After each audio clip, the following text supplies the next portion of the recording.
prettiest welds, but they'll get the job done.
Alright, so I spent all day yesterday finishing the paneling that goes directly behind the radiator to try and funnel the air from the radiator out the sides of the frame, so therefore it doesn't get to the driver and passenger, as well as the radiator hopefully gets good airflow through the radiator and out the side of the frame. Now, something I did forget to say in the last video of this project is I will be adding paneling to the whole top of this right here going up to this bar. So therefore, the air cannot simply just hit this and go above this and go into the face of the driver and passenger.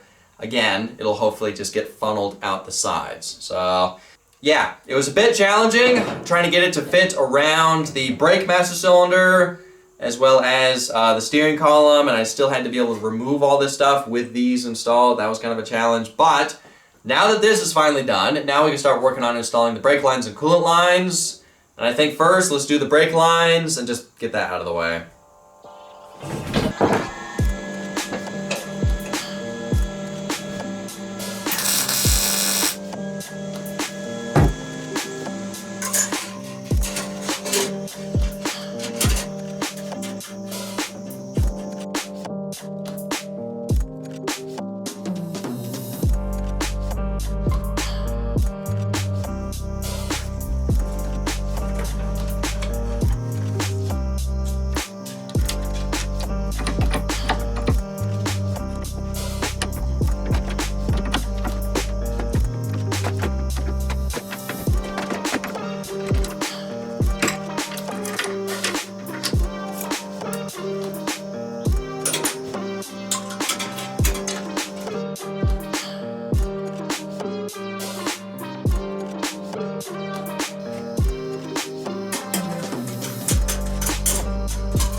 So, what do I find underneath the differential this morning? I find another puddle of oil.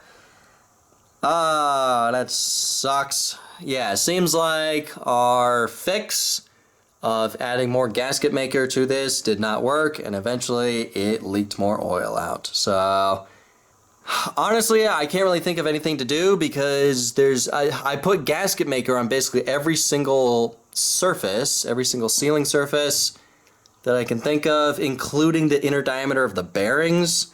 I think where it's leaking from is the seals on the bearings. I'm slowly learning that even seals on bearings aren't completely sealed, so I think it's leaking through there, which there's not really much I can do about that. So unfortunately, we're just gonna have to have a leaky differential. Now, let me take a quick moment to let you guys know that recently I started a second YouTube channel. The YouTube channel name is Rather Be Welding Clips. It's a clips channel. The main focus of this clips channel is to take my old popular content and just shorten it to be mainly focusing on just the riding, driving, and testing of these vehicles without the videos being 25 or 30 minutes long. I've also been taking some of my older projects and older videos and taking all the videos that I've filmed of that one project and combining it to one short video showing the whole process of start to finish, building that whole project and test driving it. So definitely go check those videos out, links in the description below, and go subscribe to Rather Be Welding Clips. Alright, so I just got finished hooking up all the brake lines. Now here's the thing. So this engine, this Kawasaki Ninja H2 engine, has an ABS module. It has an anti-braking system. No, that's not right. It has an anti-lock braking system. And I wasn't entirely sure if I was going to try and hook it up. Now, as cool as it would be to have ABS on this vehicle, I have no idea if I can just simply hook this up to this master cylinder and hook it up to the engine and have it work properly, because it needs sensors on the wheels, and this motorcycle originally had only one front tire and one rear tire, so it only has one sensor for the front tires. So at the very best, we could only have ABS on one of the front tires and one of the rear tires, which doesn't make sense. And again, I have no idea if this would work, because this is designed and calibrated for a very specific braking setup. The master cylinders are way smaller, the brake calipers are way smaller. This is a much bigger brake caliper, and we have four much bigger this is a much bigger master cylinder, and we have four much bigger brake calipers. So I have no idea if I kind of doubt this would work. And again, I would need to put a sensor on these front tires. Now, these hubs, they do have a spot where you can put a sensor for the ABS, but I looked up the magnetic wheel on the motorcycle engine for the front tire, and it's about like this big, and the magnetic wheel on these hubs is like that big. So what I'm kind of wondering is, does the sensor just sense if the tire's spinning or not, or does it sense how fast it's spinning? If it senses how fast it's spinning, meaning it senses how many magnets and how fast the magnets, pass the sensor, then it being a much smaller magnetic wheel, I think it's going to throw off the sensing. Or if it just senses if the tire's spinning or not, then it may work. So, but again, it's probably only because I doubt I can just put. I doubt I can split the sensors into two sensors. So, again, I'm not going to bother installing this. And this is actually broken. The PCB is, snapped in half. Again, this motorcycle engine that I bought was in a bad crash, so there was some damaged things, and this is one of the parts that was having the damage. And a brand new, or not a used one on eBay is $375. So, again, as cool as it would be to have ABS on this, I don't think I could get it to work. And I don't want to spend the money to try to get it to work, so I don't think we need it. It's got plenty of big tires. It's not really that heavy, so I think it's fine not having ABS. So, but I'm not sure about, do I need to have at least one of the sensors, one of the wheel sensors, hooked up to one of the front wheels and one of the rear wheels, because I'm not sure if this engine's going to freak out of trying to drive this thing, and it thinks that the tires aren't spinning. And no, because the sensors aren't hooked up, so I don't know. I may have to just buy one of the sensors for this engine and try to hook it up to one of the front tires just to let the engine know that the tires is spinning. Or does it not need it? I have no idea. Again, this is a huge experiment to try and get this super complicated, super fancy, technologically advanced motorcycle engine to try and get it to work on this frame. So Anyway, now that the brakes are done, or now that the brake lines are installed, now we can install brake fluid in the master cylinder and start bleeding the brakes.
Alright, so the brakes are working.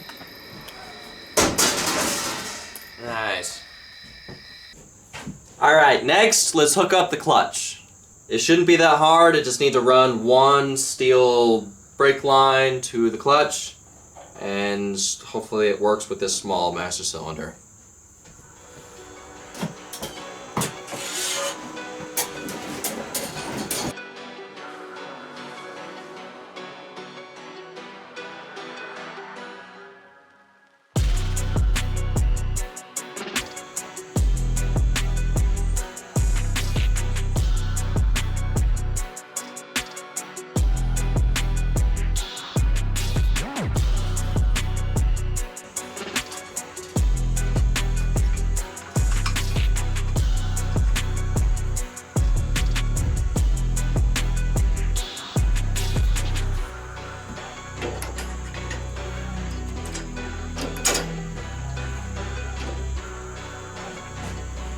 This thing has a tiny reservoir. I gotta make sure it doesn't run dry as I run the pump.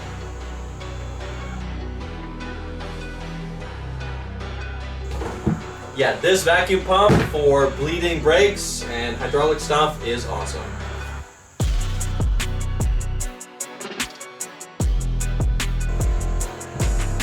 Oh, it's... Dang it! That was fast.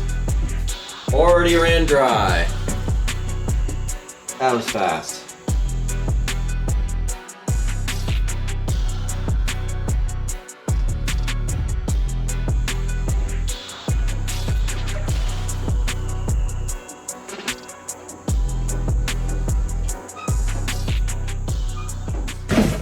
Alright, so I have been at this for over 3 hours trying to get this hydraulic clutch to work. Now, I've had this issue before with hydraulic clutches on motorcycle engines and trying to get them to work with small master cylinders. For some reason, I can never get it to work, and I always have to get a bigger master cylinder in order for it to actuate properly. For some reason with this one, it doesn't seem to want to start building pressure till more than halfway through the travel of the master cylinder. I have bled all the air out of the system. I have quadruple checked that it does not have any air in the system, and it still is not working. And I actually have 2 of these small master cylinders. I put the second one on that I have, and it still is doing the same thing.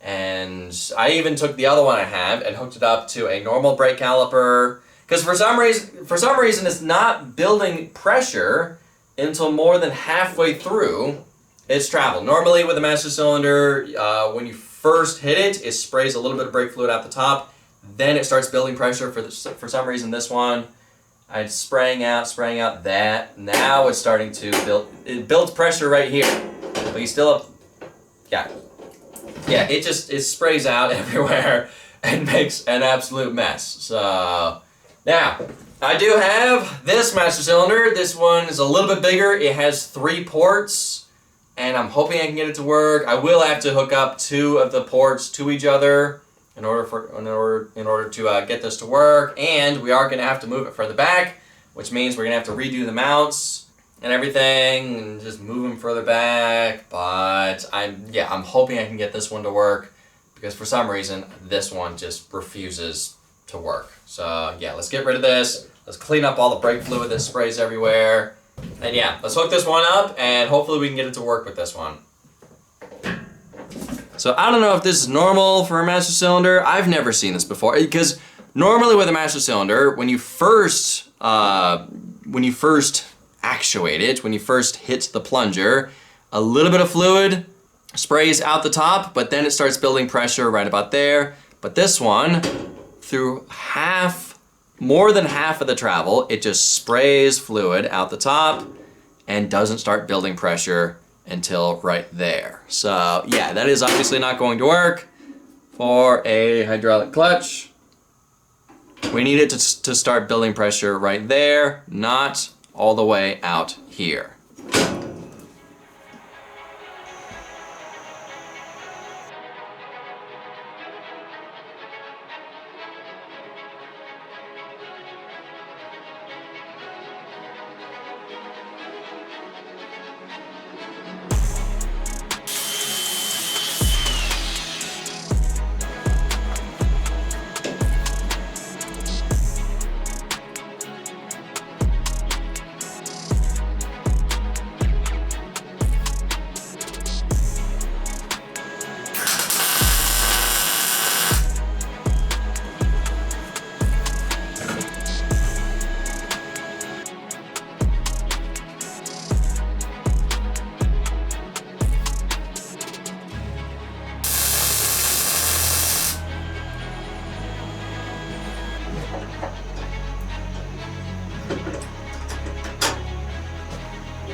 Yeah, I'm really hoping that this master cylinder will work, because any of the other bigger ones that I have just will not fit in here. It's an issue of I'm trying to keep everything underneath the paneling that I will eventually add to the top of here. Unfortunately, the brake master cylinder is sticking out a little bit, so I'm gonna have to add some type of bump in the paneling for that, but I want to have, I don't want to have anything sticking out. Alright, let's start bleeding the brakes. Hopefully this works. Or not brakes, the hydraulic clutch. You know what I mean.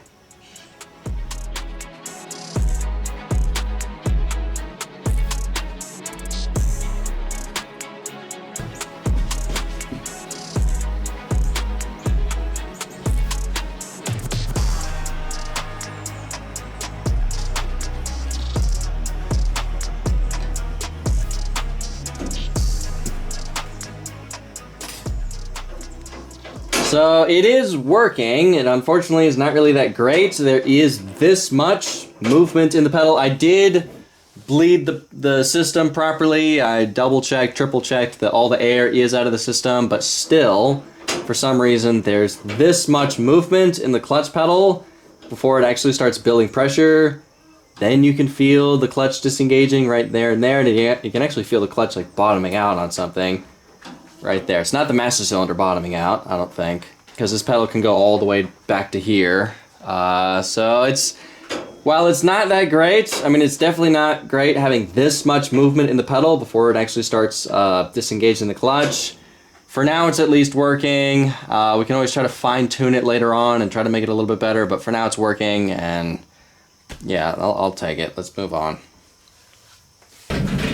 Alright, so that kind of sucks that I really wasn't able to get the clutch to work properly, because with a vehicle like this, especially with a motorcycle engine with a manual clutch, you really want to have the clutch pedal working properly. You want to have it to where there's a lot of movement with the clutch pedal, and there's a lot of movement between engaging and disengaging with the clutch, making it a lot easier to slip the clutch, because the biggest issue with motorcycle engines with the clutch is once you hook it up to a pedal, there's barely any movement between engaging and disengaging, making it to where it's really hard to accelerate without killing the engine half a dozen times. So I'm going to try to play around with it a little bit more to see if I can get it to work better, but at least it's mostly installed and at least kind of working. Now, we also got the brakes installed, we got the paneling behind the radiator installed. I did want to get a lot more done in this video, but this stuff kind of took forever. So next video of this project, we'll do the radiator coolant, install the radiator, we'll do the coolant lines, we need to hook up the throttle pedal, we need to finish the firewall above the engine, as well as we need to install a wiring box. I'm probably going to have one here for kind of wiring for the lights and everything, and have another wiring box next to the engine, and that'll be the wiring for the engine. Just kind of make it a little bit easier, not have to cram all the wiring into one wiring box. So anyway, I guess that's it for this video. Thank y'all for watching. I'll see ya in the next video.